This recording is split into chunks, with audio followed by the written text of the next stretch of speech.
नमस्कार दोस्तों, स्वागत है आप सभी का आपके अपने इस YouTube चैनल विजिटेरिया में। दोस्तों मैं हूं एडवोकेट मंजीत त्रिपाठी और आज के इस वीडियो में हम लोग बात करेंगे मल्टीपल लोन्स की। अगर आपने भी मल्टीपल लोन्स लिया है तो ये वीडियो आपके लिए बहुत ही कामगार की होने वाली है। ये वीडियो आपके लिए बहुत ही फ़ायदेमंद होने वाली है।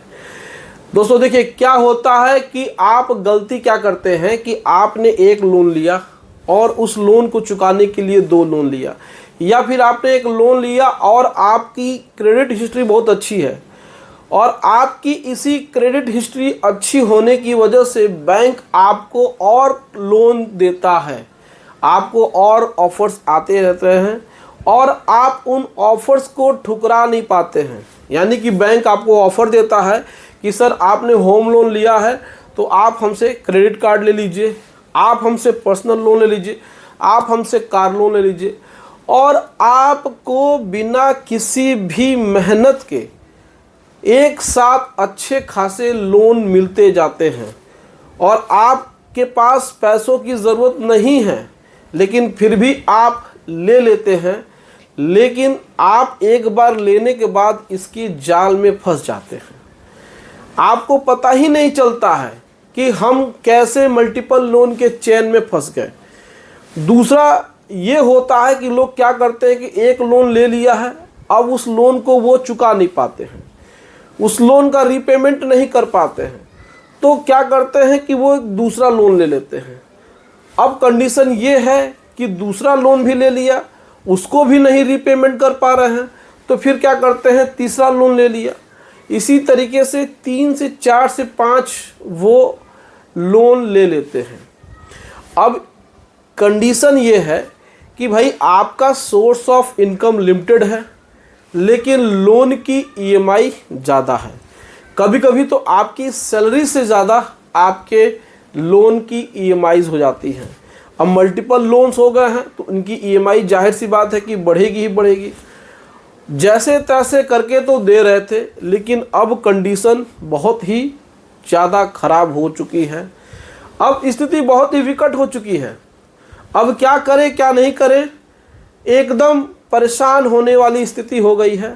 आपकी कंडीशन बहुत ही वीक हो चुकी है, पैसा आ नहीं रहा है, पैसा रुक गया है, इनकम आ नहीं रही है, खर्चे आपके होते जा रहे हैं, चाहे वो आपके फैमिली के खर्चे हों, चाहे वो आपके मल्टीपल लोन की ईएमआई हो। अब इसमें आपको बहुत ही परेशानी हो रही है ईएमआई देने में। हो सकता है कि कुछ ईएमआई आपकी बाउंस हो गई है।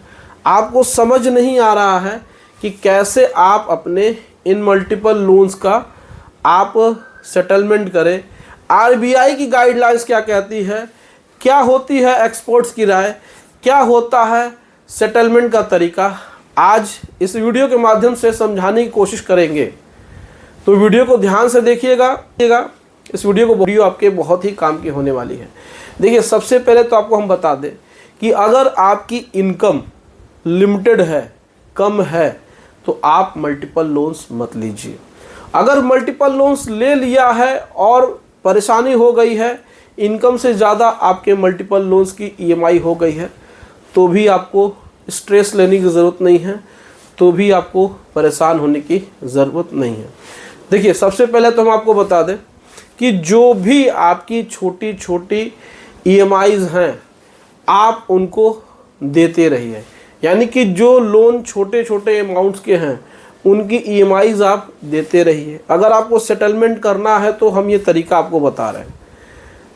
अब जो बड़े लोन्स हैं जिनमें बड़ी बड़ी ईएमआईज़ जाती हैं, जिनकी वैल्यू 10,000 है, 5,000 है, जो कि आप नहीं दे पा रहे हैं, तो आप ऐसे लोन को डिफ़ॉल्ट करना शुरू करिए। अगर बड़े लोन 2 से 3 हैं तो उनमें भी जो सबसे बड़े हैं पहले उनको आप डिफ़ॉल्ट करिए और जो छोटे हैं उनको डिफ़ॉल्ट करिए, बट उनको एनपीए मत होने दीजिए। आप उसमें कुछ न कुछ पैसे 1 महीने के गैप पे डालते रहिए। लगातार 90 डेज़ का टाइम नहीं होना चाहिए।